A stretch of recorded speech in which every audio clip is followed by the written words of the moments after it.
Contester la retenue d'informations. Avertissement par rapport aux propos tenus dans le cadre de cet enregistrement. Je vous ne demande pas de croire ce qui est dit, mais plutôt de vérifier par vous-même si cela est réel avec votre ressenti ou votre intellect. Bonne écoute.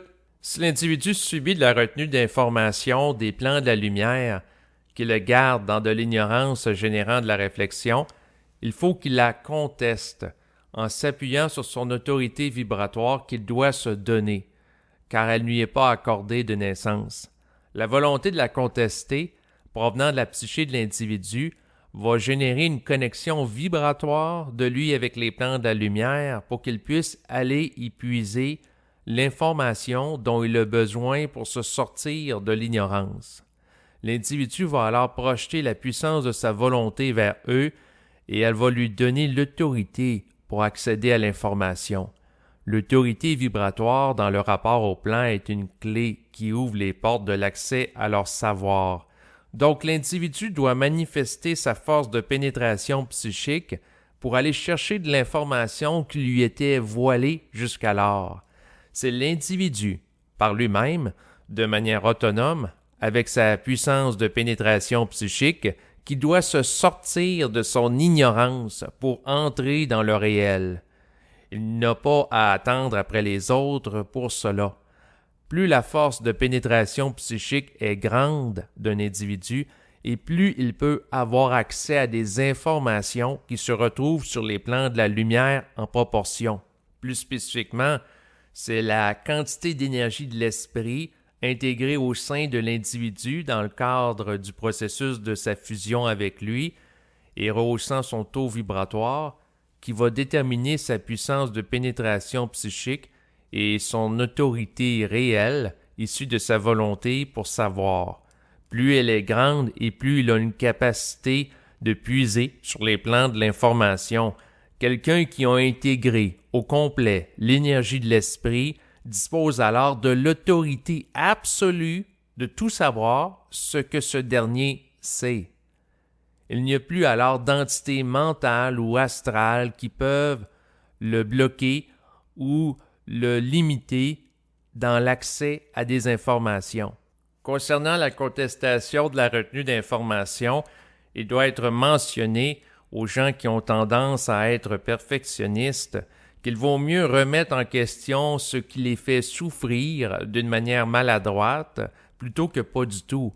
Mieux vaut parler pour contester les plans que de se retenir pour chercher le vocabulaire adéquat pour y arriver et ainsi s'empêcher d'agir en vue de se sortir de l'ignorance et de changer son état psychique pour le dynamiser par l'accès au savoir.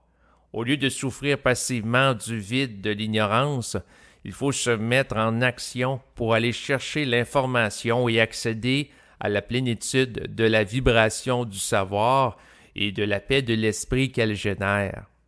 La contestation des plans consiste fondamentalement pour l'individu à se rebeller contre des volontés imposées sur sa psyché venant d'entités astrales et mentales. Sans rébellion, il n'y a pas d'individuation possible et la personne ne sort pas de l'inconscience et de la quarantaine planétaire qui concerne les êtres régis par l'évolution. L'individu doit se rebeller à l'égard des plans pour arrêter de leur être soumis et ainsi modifier le rapport à eux pour l'horizontaliser. L'individu doit se faire respecter par les plans. Pour parvenir à cet état, il doit en venir à avoir la capacité d'avoir accès à autant de savoir que les entités y résidant pour les égaliser sur le plan de l'intelligence.